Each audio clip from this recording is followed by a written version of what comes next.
अस्सलाम वालेकुम नाज़रीन, मैं हूं इरफान हाशमी और आपको प्रोग्राम में खुशामदीद कहता हूं। व्यूअर्स, सबसे पहले आज की अहम खबरें और चंद अहम सवालात। पाकिस्तान तहरीक इंसाफ और इमरान खान एक सियासी हकीकत हैं। बिलाखिर हुकूमत ने यह तस्लीम कर लिया 1300 से ज़ायद सफ़ात पर मबनी दस्तावेज इलेक्शन कमीशन ऑफ पाकिस्तान में जमा करवा दिया गया है और पाकिस्तान तहरीक इंसाफ को बल्ला वापस मिलेगा या नहीं, इसका फैसला महफूज हो गया और इसे मशरूत किया गया है सुप्रीम कोर्ट ऑफ पाकिस्तान के तफसीली फैसले के साथ। व्यूअर्स, जेल का अफसर किस एजेंसी के पास है, ये सवाल किया है। अडयाला जेल के अमले की गुमशुदगी के बाद जज ने सरकारी अफसरान पर बरहमी का इजहार करते हुए ये कहा कि अडयाला जेल का अमला भी अब गैर महफूज हो गया। इससे पहले आम पाकिस्तानियों को उठाया जाता था, लेकिन अब सरकारी अफसरान को भी गायब किया जा रहा है। इसकी तफसील भी व्यूअर्स आपके सामने रखेंगे और फिर अरशद शरीफ केस की समाअत। और मुझे एक मैसेज आया कि जो कुछ करना है कर लो, हमने अरशद के ऊपर अब एक नई FIR दर्ज कर ली है। ये किसे मैसेज आया और ये सहाफ़ी कौन है? और पिछले 3 वर्षों में 18 सहाफ़ी शहीद हुए। अगर अरशद शरीफ को इंसाफ नहीं मिलता तो क्या मज़ीद सहाफ़ी इसी तरह शहीद होते रहेंगे? जुडिशल कमीशन बनेगा या नहीं? अदालत ने इस पर भी फैसला जो है महफूज कर लिया। लेकिन व्यूअर्स, मैं सबसे अहम खबर आपको ये दूं कि इंट्रा पार्टी इलेक्शन ये केस है और Pakistan Tehreek Insaf intra party election case की समाअत हुई है इलेक्शन कमीशन में। समाअत के दौरान पाकिस्तान तहरीक इंसाफ के वकील जी पेश हुए, उज़ैर भंडारी साहब, और उन्होंने दलाइल देते हुए कहा कि हमने 4 दरखास्तें दायर कराई हैं और FIA ने छापा मारकर हमारा रिकॉर्ड जब्त कर लिया। हमारे पास असल दस्तावेजात और इलेक्ट्रॉनिक रिकॉर्ड भी मौजूद नहीं। आपने वीडियो देखी होगी कि किस तरह हमारा वाटर डिस्पेंसर भी उठाकर सेक्रेटेरिएट से ले जाया गया। उज़ैर भंडारी साहब ये भी कहते हैं कि इलेक्शन कमीशन हदायत दे तो रिकॉर्ड FIA से हासिल किया जा सकता है। इलेक्शन कमीशन ने एक सवालनामा भेजा था। पहला जो सवाल था कि तहरीक इंसाफ की अब क्या हैसियत है, और इस सवाल का जवाब सुप्रीम कोर्ट के मखसूस नशिस्तों से मुतल्लिक शॉर्ट ऑर्डर में आ गया। सुप्रीम कोर्ट ने यह करार दिया कि पाकिस्तान तहरीक इंसाफ एक सियासी जमात थी और है। आपको व्यूअर्स याद होगा कि सुप्रीम कोर्ट ने अपने फैसले के अंदर यह भी लिखा कि गलत तशरीह की गई सुप्रीम कोर्ट ऑफ पाकिस्तान के फैसले की, और एक जमात को जिसके साथ पाकिस्तान की आवाम खड़ी हो उसे आप बल्ले के निशान से कैसे आप बेदखल कर सकते हैं, उससे बल्ले का निशान कैसे छीना जा सकता है। और ये वो मुद्दा है जिसके ऊपर इलेक्शन कमीशन ऑफ पाकिस्तान ने अपनी एक नज़रसानी की दरख्वास्त भी दायर की हुई है मखसूस नशिस्तों के केस के अंदर, जिसमें वो ये सवाल करते हुए नजर आ रहे हैं, बल्कि गिला करते हुए नजर आए कि जनाब हमने आपके फैसले की कोई गलत तशरीह नहीं की। एक सियासी जमात ने अपने इंट्रा पार्टी इलेक्शन नहीं करवाए। और व्यूअर्स, याद रखिएगा कि तहरीक इंसाफ वो वाहिद जमात है जिसके इंट्रा पार्टी इलेक्शंस के ऊपर ये सियासत की गई। 3 मरतबा आपने इलेक्शन करवाए, लेकिन उन इलेक्शंस को ना काजी साहब ने माना, ना इलेक्शन कमीशन मानने को तैयार है। और अब सुप्रीम कोर्ट ऑफ पाकिस्तान के 8 जजेस का फैसला इस बात का तयन करेगा कि सुप्रीम कोर्ट ऑफ पाकिस्तान ये समझती है कि तहरीक इंसाफ एक सियासी जमात है, जिस जमात के साथ पाकिस्तान की आवाम खड़ी हो गई, जिसके नाम पर पाकिस्तान तहरीक इंसाफ को वोट पड़ा, जिसके नाम के ऊपर पाकिस्तान के लोगों ने अपने इत्मीनाद का इजहार किया, जिसके नाम के ऊपर पाकिस्तान की कौम सबसे बड़ी तादाद में उसे वोट देती है, उसे आप किस तरह से एक सियासी जमात तस्वुर नहीं करेंगे? आम आदमी जो तहरीक इंसाफ के का फॉलोअर है, जो वोटर है, आपने उसे इस पूरे फैसले के अंदर नजरअंदाज कर दिया। ये वो मामला था जो जस्टिस अतर मिल्ला ने बार बार इस समाअत के दौरान उठाया और इसी बुनियाद के ऊपर यह फैसला आया। जो उज़ैर भंडारी साहब हैं वो ये भी कहते हैं कि सुप्रीम कोर्ट के तफसीली फैसले का इंतजार कर लिया जाए तो इसकी वजाहत हो जाएगी। इलेक्शन कमीशन ने मखसूस नशिस्तों से मुतल्लिक सुप्रीम कोर्ट से वजाहत मांगी है। इस दरखास्त में इलेक्शन कमीशन ने कहा कि तहरीक इंसाफ का कोई इंतजामी ढांचा नहीं, हम इलेक्शन कमीशन की इस बात को तस्लीम नहीं करते। मेंबर इलेक्शन कमीशन ने यह भी कहा कि हमने तहरीक इंसाफ के नए इंट्रा पार्टी इंतखाबात से मुतल्लिक सुप्रीम कोर्ट में कोई गुजारिश नहीं की। हमने सुप्रीम कोर्ट से पूछा है कि इंट्रा पार्टी इंतखाबात तस्लीम होने तक पार्टी सर्टिफिकेट किसके तस्लीम किए जाएं। यह भी सवाल है जो इलेक्शन कमीशन की तरफ से उठाया गया। इलेक्शन कमीशन ने पाकिस्तान तहरीक इंसाफ के इंट्रा पार्टी इंतखाबात केस में सुप्रीम कोर्ट की वजाहत आने तक मुकदमे को ज़ेर इल्तवा रखने की दरखास्त पर व्यूअर्स अब फैसला जो है महफूज कर लिया। इलेक्शन कमीशन का दायरा इख्तियार भी चैलेंज हो गया और बादज़ा तहरीक इंसाफ ने इसे चैलेंज कर दिया है और यह सवाल उठाया गया कि इलेक्शन कमीशन का ये इख्तियार नहीं है कि वो इंट्रा पार्टी इलेक्शन की जांच पड़ताल कर सके।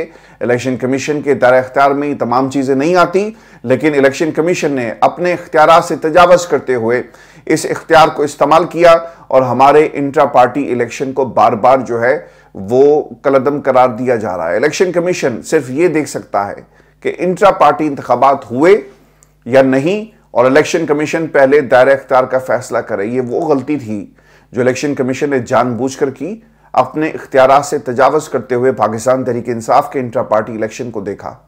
आप इस पर नज़र रख सकते हैं कि हो रहे या नहीं हो रहे, लेकिन ये चेक करना कि पैसे जमा करवाए इलेक्शन कमीशन, आपने किसको मुकर्रर किया, कौन कंडक्ट कर रहा था, कहाँ पर हुए, क्या लोगों को बुलाया गया। आपको याद होगा इससे पहले ये तमाम सवालात इलेक्शन कमीशन के अंदर उठाए गए, और फिर काजी साहब ने भी एक आईनी ओहदे पर बैठकर एक गैर आईनी काम किया और एक ऐसे इदारे के हाथ मजबूत किए जिसने पाकिस्तान की आवाम को उसके हक से महरूम कर दिया। ये देखें कैसा इस अंधेर नगरी काजी साहब ने बनाई कि आप ना 5-6 लोगों को अपने सामने बुलाते हैं और आप उनको बारी बारी बुलाकर क्या कहते हैं, हाँ भाई क्या नाम है आपका, वो कहता है जी मेरा ये नाम है, अच्छा कहाँ से ताल्लुक है, वो फिर आपको बताएगा कि उसका ताल्लुक कहाँ से है।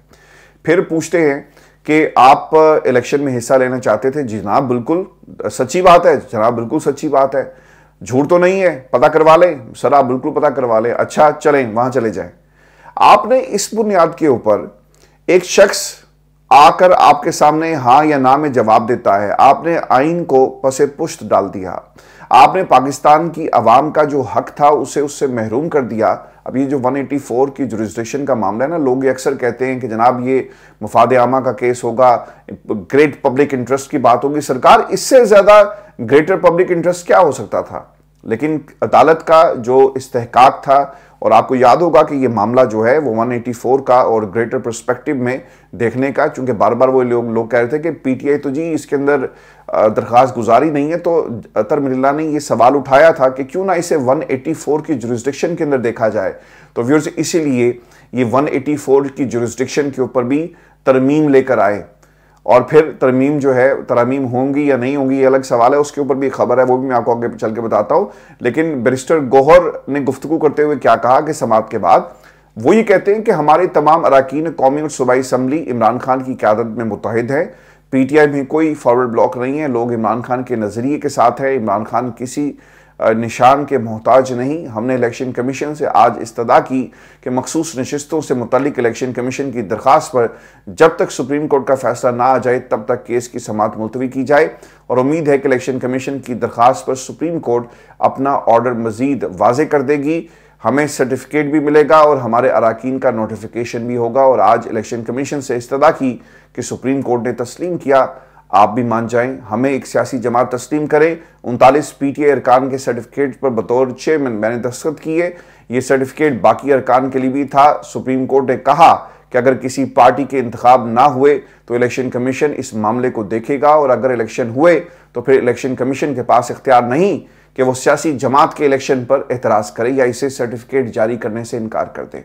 हमने इलेक्शन कमीशन को कहा कि हमें भेजे गए नोटिस में इलेक्शन कमीशन ने ऑर्गेनाइजेशनल स्ट्रक्चर से मुतल्लिक कानूनी सवालात पूछे थे, जिनका सुप्रीम कोर्ट ने खुद जवाब दे दिया। और जहां तक पीटीआई इंट्रा पार्टी इलेक्शन मुनक्किद कराने का ताल्लुक है, इस बारे में ना इलेक्शन कमीशन ने कुछ पूछा और ना ही किसी और ने कहा कि इंट्रा पार्टी इलेक्शन नहीं हुए।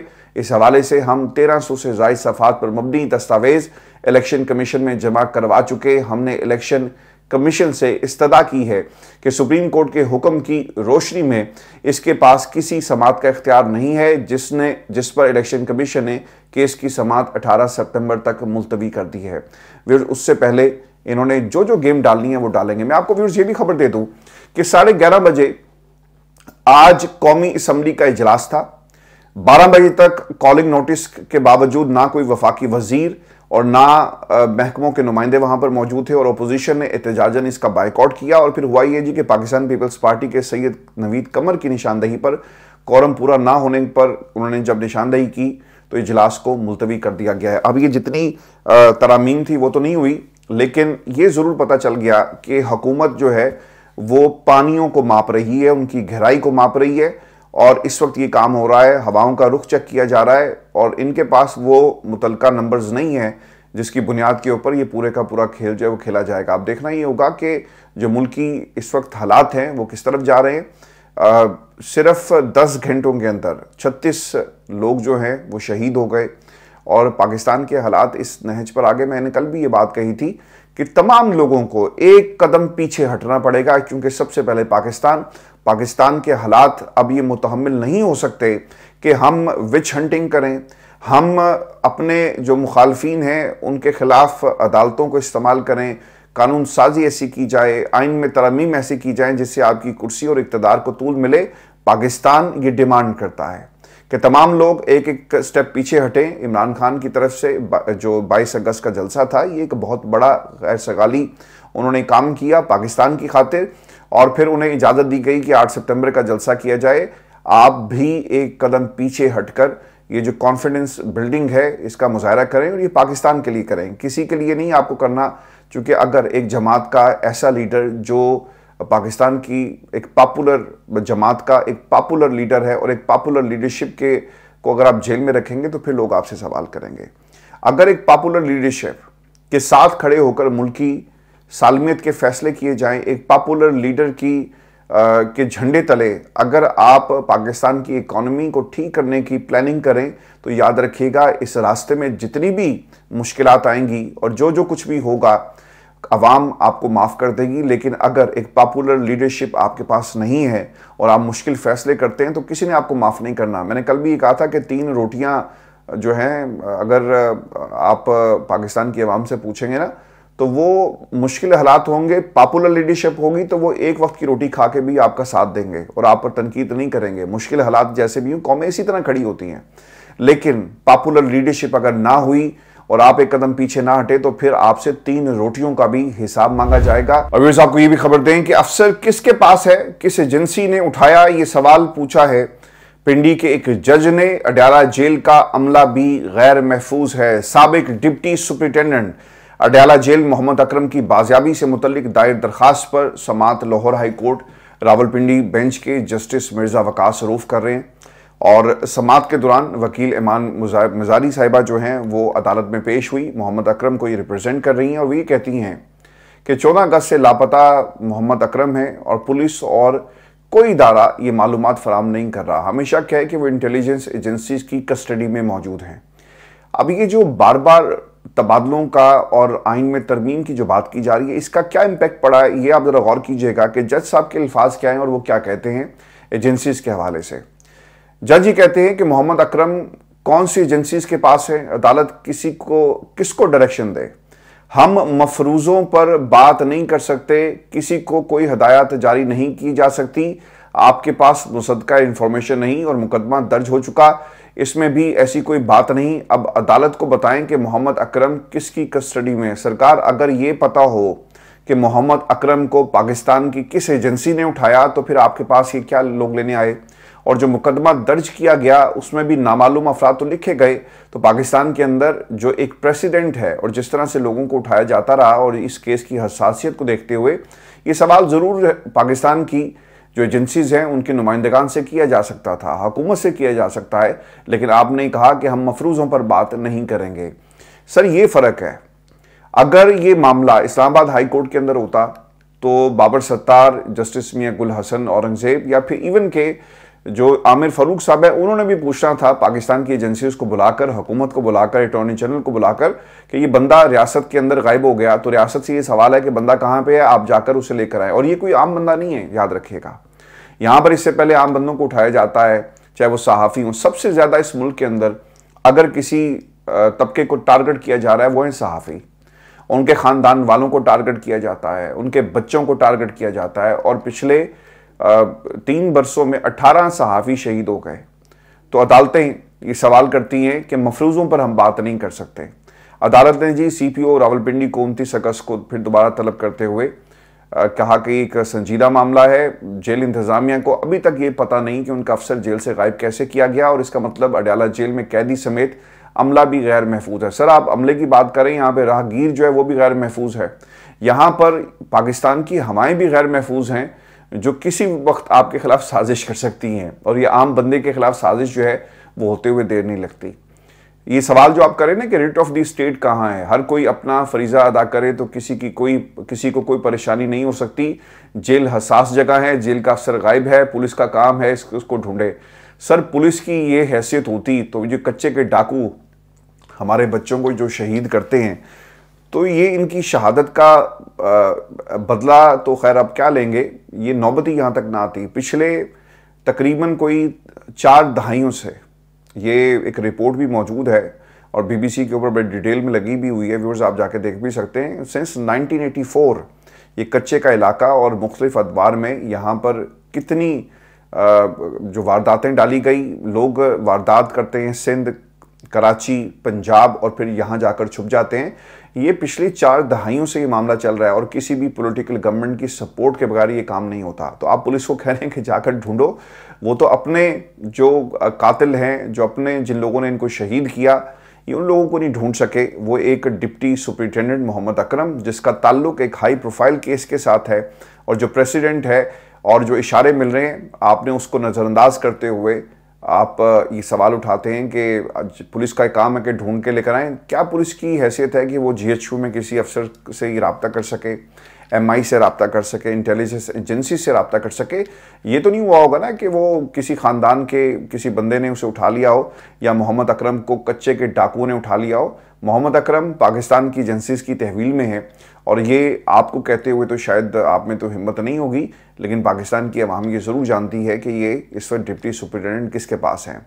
अदालत ने जी समाअत 29 अगस्त तक मुलतवी कर दी है, और फिर अजहर मिशवानी के 2 लापता भाइयों का केस भी लगा, और इस पर जस्टिस आमिर फ़ारूक साहब समाअत कर रहे हैं, जिस पर अटॉर्नी जनरल और बाबर अवान अदालत के अंदर पेश हुए। और अटॉर्नी जनरल ने क्या कहा वो भी मैं आपके सामने रख देता हूं, और जस्टिस मियां गुल हसन की अदम मौजूदगी में व्यूअर्स ये आमिर फ़ारूक साहब जो इसकी समाअत कर रहे हैं।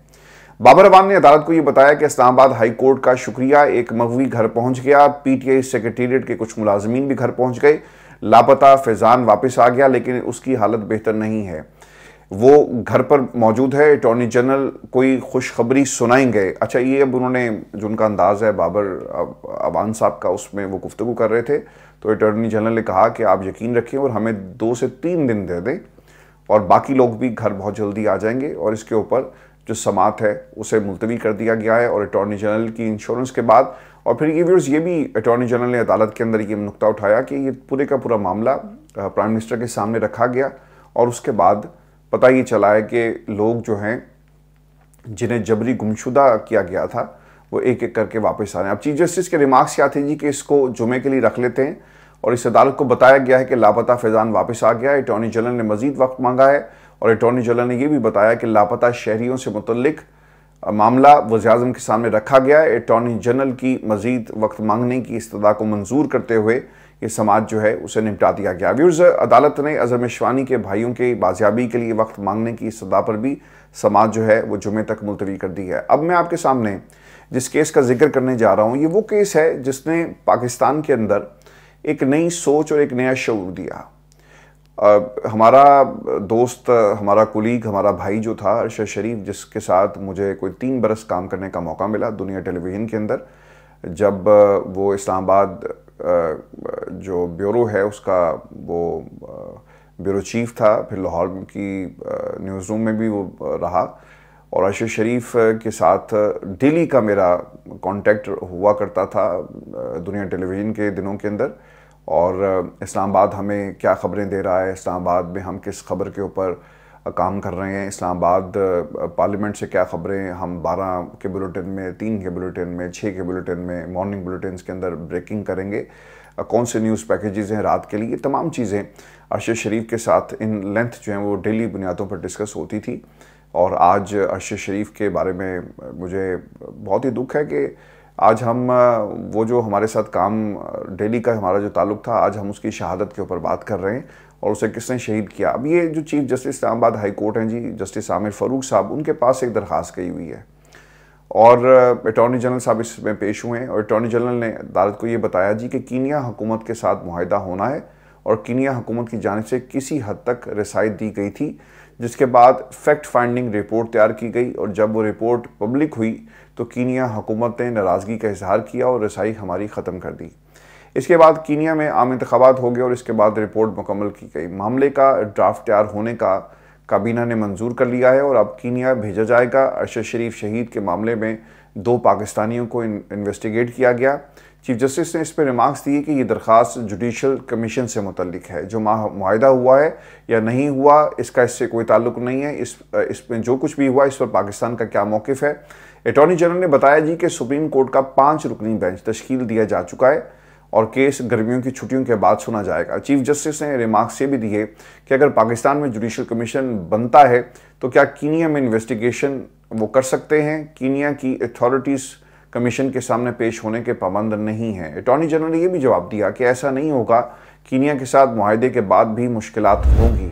और इसके बाद वकील शोएब रज़ाक साहब हैं, वो इस्लामाबाद हाई कोर्ट में जुडिशल कमीशन की तश्कील के केस में दलाइल देते हैं और वही कहते हैं कि एक सहाफ़ी मारा गया और एक को मालूम है कि क्या हालात थे।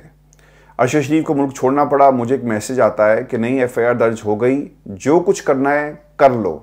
अरशद शरीफ एक फर्म बिलीवर था, उसने मुल्क छोड़कर नहीं जाना, जाना था, उसके पास वीज़ा भी नहीं था, लेकिन हालात ऐसे हो गए कि उसे मुल्क छोड़कर जाना पड़ा। अदालत ने दलाइल के बाद जुडिशल कमीशन के क़याम की दरख्वास्त पर फैसला जो है महफूज कर लिया। इसके बाद हामिद मीर की गुफ्तगू होती है। अच्छा, मैं ना एक बात ये समझता हूँ कि अगर अरशद शरीफ कभी भी मुल्क छोड़कर ना जाते और वो पाकिस्तान में होते तो शायद उनकी 1 बरस के बाद, 2 बरस के बाद या वक्त के साथ साथ उनकी बाजियाबी हो जाती। लेकिन मुल्क छोड़कर जब आप चले जाते हैं, आप देखिए कितना बड़ा मसला बन गया कि कीनिया के अंदर कुछ लोगों को सज़ाएं भी हुई, लेकिन क्या पाकिस्तान से किसी का ताल्लुक था कीनिया के उन लोगों से राब्ते के हवाले से? ये वाकई आइडेंटिफिकेशन का केस है, मिस आइडेंटिफिकेशन का केस बना, शनाख्त करने के लिए और फिर उसके बाद मार दिया जाता है और फिर ये तमाम हक़ाइक़ को भी देखना पड़ेगा कि कौन गिल्टी पार्टी है और पाकिस्तान से कौन राब्ते में था, क्या हालात थे जिनके बाद और कौन खबरें देता रहा अरशद शरीफ को कि आपको मुल्क छोड़कर जाना है। ये वो संजीदा सवालात हैं। अगर अरशद पाकिस्तान में वो भाई रहता हमारा तो शायद हालात डिफरेंट होते, ये मैं समझता हूँ।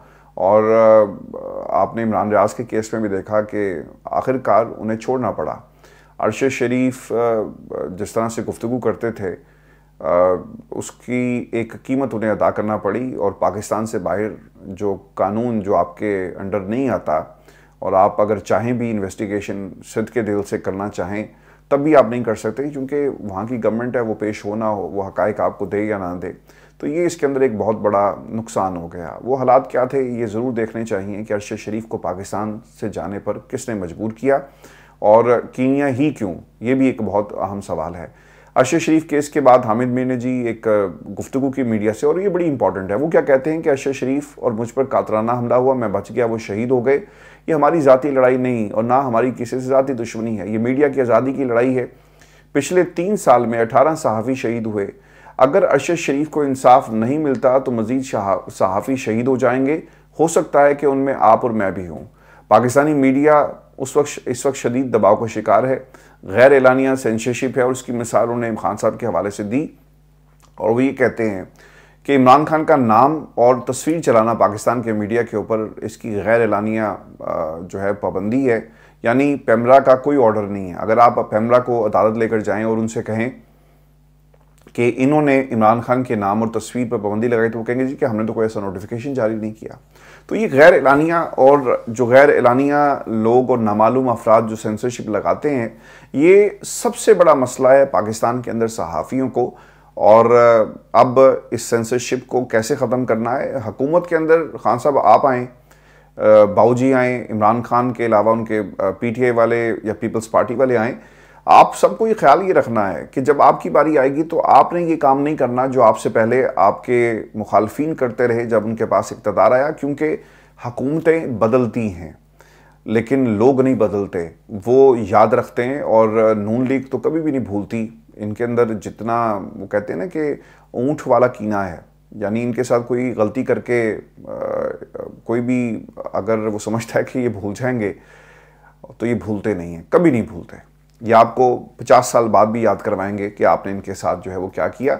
और जो कुछ मुल्क के अंदर हो रहा है ना, हुक्मरान ख़ानदान, मैडम सीएम, तो ये सारी बातें इसके साथ जुड़ी हुई हैं। मैं आपको नून लीग के हवाले से खबर ये भी दे दूं, राना सनाउल्लाह साहब ने पाकिस्तान तहरीक इंसाफ को एक हकीकत मान लिया और वो ये कहते हैं कि इमरान खान किसी के साथ बैठने को तैयार नहीं है।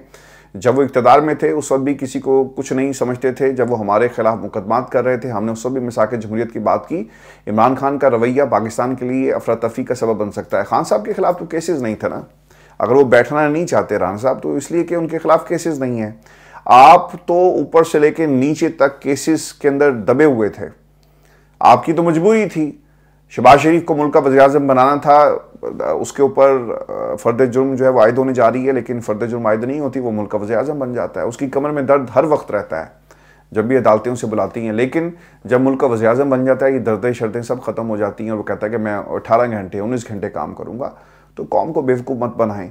और मिसाके जमहूरियत नहीं था, ये मिसाके मईशत और मिसाके जमहूरियत के नाम पर और जो आप मुआहदे करना चाह रहे थे, असल में ये मुआहदे हाउस ऑफ शरीफ के लिए हैं। आपकी चोरी और डाके जो आप लोगों ने डाले अपने मुख्तलिफ अदवार के अंदर और आपके तहादियों ने, उसके ऊपर पर्दा डालने के लिए ये मुआहदे जो हैं इनकी आप बात करते रहे। और बहुत सारे ऐसे केसेस हैं जो आज भी इंसाफ के मुंतज़िर हैं, लेकिन इंसाफ क्या उन्हें मिलेगा। आप ये जो आज राना सनाउल्लाह साहब बातें कर रहे हैं ना, क्योंकि शायद इन्होंने ये नहीं देखा कि इस्टेब्लिशमेंट चलकर अडयाला जेल गई है। इस्टेब्लिशमेंट का नुमाइंदा जो है वो जाकर अली अमीन गंडापुर से रब्ता करता है और इमरान खान उस पर उन्हें खाली हाथ नहीं भेजते, बल्कि उन्हें जलसे का मुलतवी करने का हुक्मनामा देकर भेजा गया और ये सवाल टाला गया था इस्टेब्लिशमेंट की तरफ से। इसीलिए राना साहब कह रहे हैं कि पीटीआई और इमरान खान आज भी हकीकत है, लेकिन सरकार वो डील नहीं करेगा। व्यूअर्स, ये शो था आज का हमारा। अपने कमेंट जरूर भेजिएगा, चैनल को सब्सक्राइब करना मत भूलें। इजाज़त दीजिए, अल्लाह ने के बाद।